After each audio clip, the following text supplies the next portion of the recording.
Hola amigos, llegamos ya a la tercera unidad de este reto y esta unidad está dedicada a explorar los aspectos psicológicos de la práctica del yoga. ¿Y a qué me refiero con los aspectos psicológicos? Bueno, pues a todas las cosas que nos pasan por la cabeza cuando nos ponemos a practicar yoga a la hora de subirnos a la esterilla y que muchas veces son las culpables de que abandonemos nuestra práctica de yoga antes de haber creado un hábito, ¿verdad? Son los culpables de que, pues lo que me habéis contado muchas y muchos de vosotros, que empezáis a practicar, practicáis un par de semanas y al final lo dejáis. ¿Por qué? Por todas las cosas que pasan por nuestra cabeza, por ejemplo, ser demasiado exigentes con nosotras mismas o tener demasiadas expectativas y ver que no se cumplen y dejarnos afectar por esto o desesperarnos porque no progresamos. En fin, muchas cosas. Entonces, en estos 3 próximos días, desde hoy y los 2 siguientes, nos vamos a dedicar a esto, a explorar estos aspectos psicológicos. En concreto, vamos a hablar de, en primer lugar, tenemos que aprender a no ser duras con nosotras mismas, a ser flexibles. Esto es muy importante. Justo ayer estábamos viendo los yamas y los niyamas, los preceptos del yoga. Bueno, pues el primer yama es ahimsa, la no violencia, el principio de no violencia. Y este principio lo tienes que aplicar en primer lugar, y lo más importante, a ti misma. Y también cuando te subas en la esterilla. Es decir, no tienes que forzarte, nunca tienes que hacer una postura para la que no estés preparada. Tienes que ser cuidadosa contigo misma, también en la esterilla. En todo momento, pero también en la esterilla. Y flexible, porque en yoga todo el mundo quiere conseguir flexibilidad, flexibilidad, flexibilidad, pero parece que solo queremos conseguir flexibilidad física. ¿Qué hay de la flexibilidad mental, que es la más importante? Esta es la que tenemos que trabajar. ¿Qué quiere decir esto aplicado a nuestra práctica? Que bueno, si un día tú tienes costumbre de practicar por las mañanas, pero un día por lo que sea no has podido, no pasa nada. No te rindas por eso, no dejes de practicar por eso. Se practica por la tarde o no se practica ese día, que no pasa nada. Vale, para crear el hábito ya veremos que mejor no habituarnos a saltarnos 2 días seguidos, pero hay que ser flexibles, ¿vale? Bien, otra cosa muy importante que también tiene que ver con uno de los yamas que vimos ayer, con uno de los preceptos del yoga, es la moderación. El tercer yama, sí, el tercero, es brahmacharya, que quiere decir eso, continencia, moderación, o al menos así lo interpreto yo. Es decir, no te pases porque hay gente que cuando empieza a practicar yoga, pues bueno, le gusta tanto que quiere hacer todos los días y varias veces y al final, bueno, casi todas las lesiones en yoga se deben al exceso, ¿vale? Entonces no te pases, tienes que saber cuándo es hora de parar.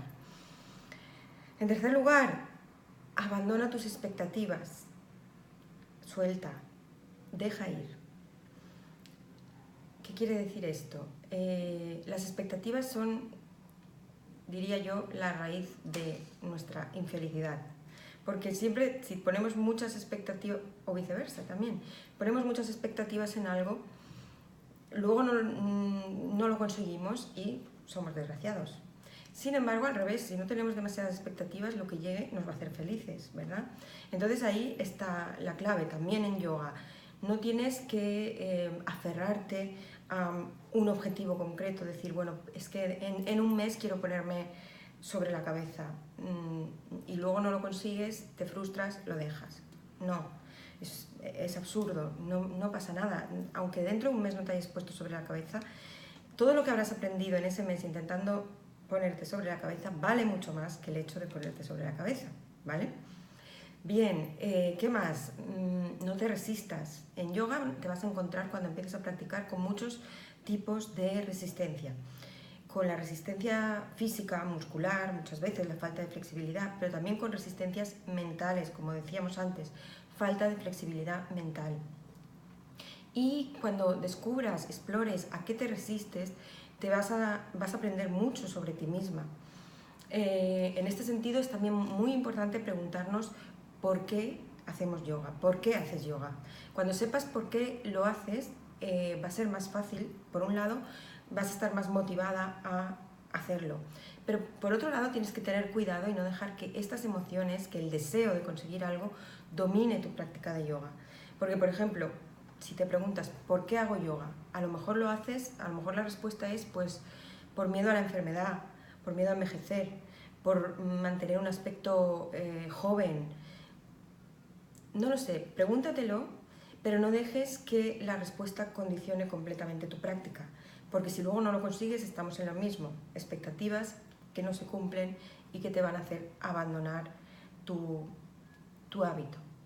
Y lo que queremos es construir un hábito sólido, que no abandonemos. Entonces es muy importante que durante los próximos días exploremos todo esto y nos vamos a hacer estas preguntas. ¿Por qué hago yoga? Otra cosa importante es que no te desesperes. Todos los que practicamos yoga, todos los que practican te lo pueden contar, yo te lo puedo contar. A veces nos desesperamos, pues bueno, yo recuerdo un invierno que perdí completamente la flexibilidad, pero de la noche a la mañana, no sé si sería por el frío o por qué, no podía hacer ninguna de las posturas que solía hacer antes. Bien, si te desesperas, en ese momento vas a abandonar, lo vas a dejar y vas a perder todo lo que habías conseguido hasta entonces. No te desesperes, no pasa nada. Si un día no te sale la postura, te saldrá al día siguiente, y si no te vuelve a salir nunca, tampoco es eso la meta, no es lo más importante, ¿verdad? Simplemente observa y acepta estas emociones de frustración y sé consciente de que pasarán, ¿vale? Bien, por último vamos a trabajar 3 aspectos psicológicos que están interrelacionados entre sí, que son muy importantes, y son explorar tus límites, tomar el dolor como feedback y salir de tu zona de control. Bien, explorar tus límites tiene que ver también, está relacionado con otro de los yamas que vimos ayer, con Svadhyaya o conócete a ti mismo. Es muy importante en yoga, uno de nuestros objetivos es conocernos a nosotras mismas. Entonces, también tienes que conocerte en la esterilla, tienes que saber dónde está tu límite. El límite está justo antes del dolor, es decir, no tienes que llegar nunca al dolor.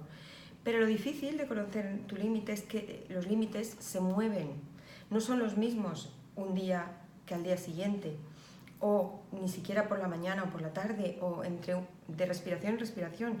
Con cada respiración tal vez te ganes un poquito más de flexibilidad y tu límite se mueva un poquito más allá.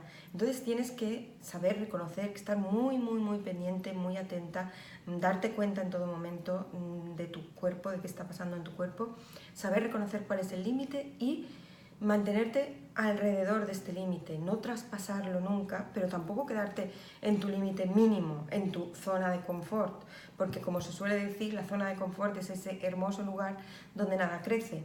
Es decir, tienes que empujarte hacia el límite para no quedarte en una zona de práctica demasiado cómoda que no te haga progresar, pero no traspasarlo nunca, porque si lo traspasas te puedes lesionar.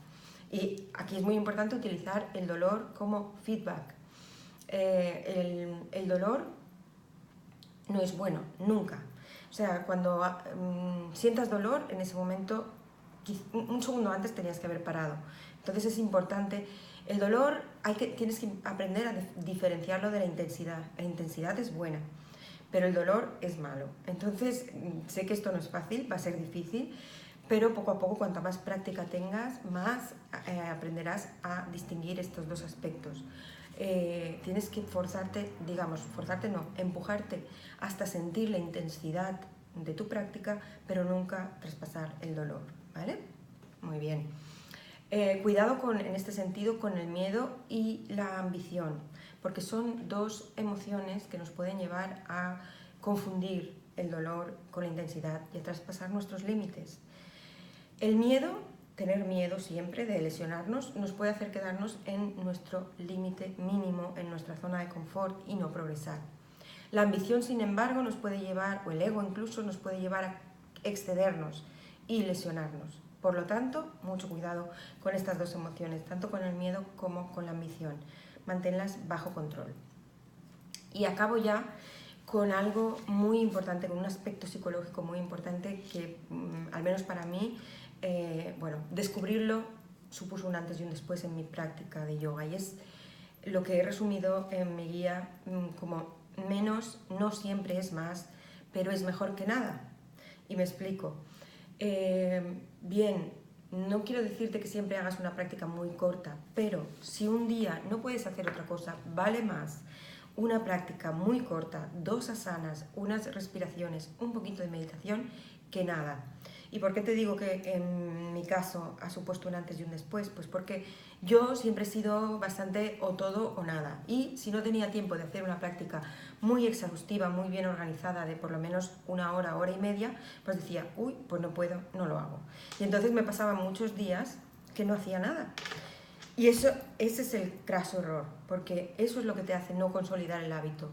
Da igual, aunque tengas poco tiempo, desenrolla tu esterilla, súbete encima, esto lo veremos en la próxima unidad, cuando hablemos de crear el hábito, y haz algo, lo que sea, unas cuantas asanas, 5 minutos, 10 minutos, no importa.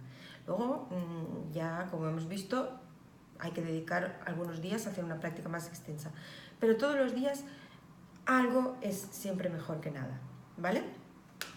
Bien, pues ten en cuenta estos aspectos que vamos a ir trabajando en pequeñas tareas diarias desde hoy y los 2 días siguientes. Y nada más por esta unidad. Nos vemos en la próxima. Seguimos. Un besito. Chao.